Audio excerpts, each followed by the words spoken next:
ClancyPasta presents NotAVirus.jpg, written by stonecold-btch.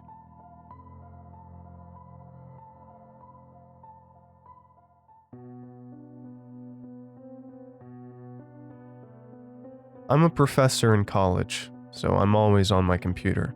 Either I'm grading papers, setting up my online teaching sessions, or answering emails from students/colleagues. Since COVID, I've also been meeting with my students online to discuss whatever they feel they need to discuss with me. I get notifications of emails and school-related stuff to my phone just in case I'm not in my office. Yesterday, I'd sent an email out to my new students, greeting them and introducing myself, then giving them resource information on which textbooks I recommend getting to help with the workload. I sent out the long email and turned off my computer to go spend some time with my wife, Jess. I left my phone in my office and went to eat dinner and watch a movie. When I came back upstairs, I grabbed my phone before getting in the shower to check it. I had a few emails from new students and a couple from my colleagues. I scrolled through them, reading and marking the "okay, sirs" as read, and went to mark the last one as read when I noticed an email from someone whose name was just Miles. It had one of those paperclip icons on the email, letting me know there was an attachment. I opened the email and clicked the name at the top, and the email address was just a bunch of letters and numbers at gmail.com. There was a photo attached that was named NotAVirus.jpg. The message in this email read as follows: "Open that file. I'm so sorry." I know what you're all thinking.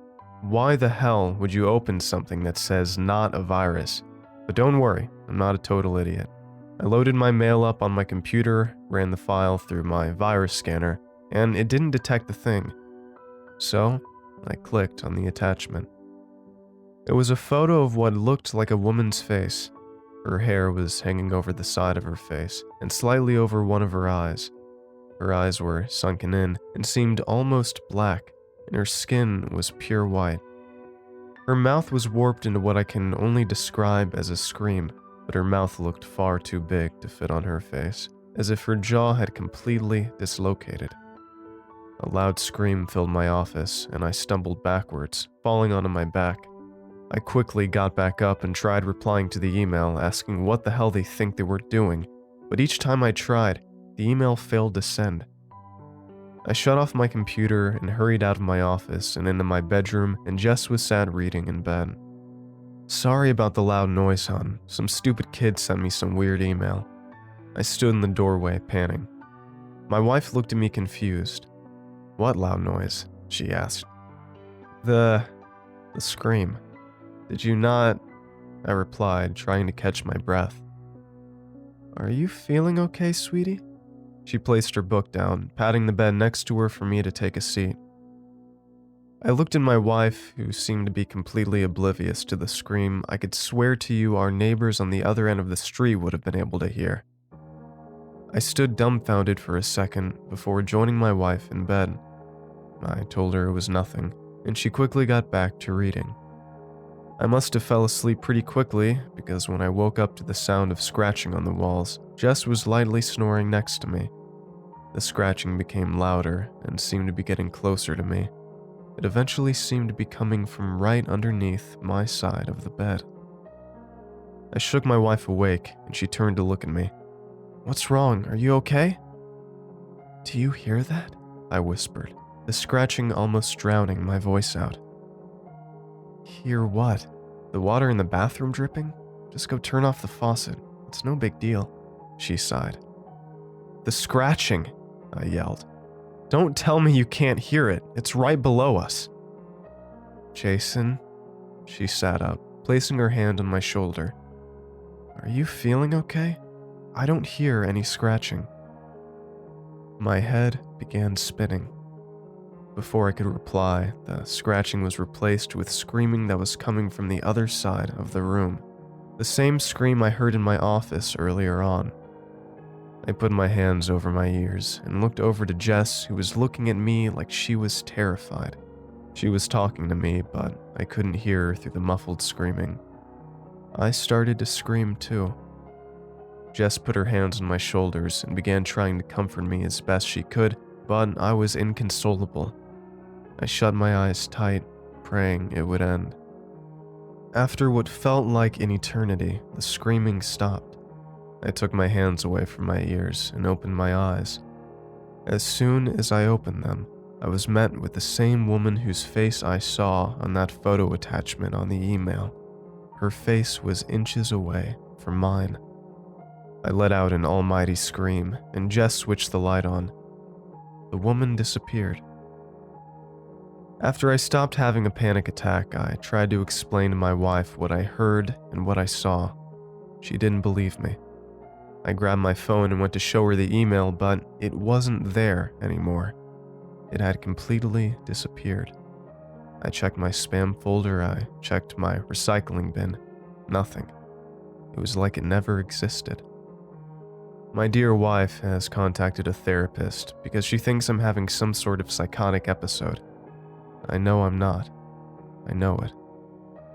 After the amount of times she told me it was all in my head, and I argued with her that it wasn't, she decided to go stay with her parents for a couple of days. I felt terrible and wondered if it was actually all in my head. That was until this evening when I got a notification to my phone. One new email from Miles. I clicked on the email and looked at the attachment included. NotAVirus.jpg. I tried to delete it, but as soon as I did, it came back a second later. Everything I tried to do failed. I tried on my phone, on my computer, nothing. I went to turn off my computer when the cursor started moving on its own. I watched it click onto my emails, click on the email from Miles, and open the attachment. I was met with a man that looked almost exactly like the woman from yesterday. He let out a scream, and then my computer shut down. I don't know what I did to deserve this, or why this is happening to me, but I have a feeling this is only the beginning of something. We had a power cut in our house today. None of the lights are working. I've tried calling my wife, but she won't pick up. It's almost completely dark in here, and the only light I have is from my phone. The battery is on 13%. God, please help me. The scratching has just started.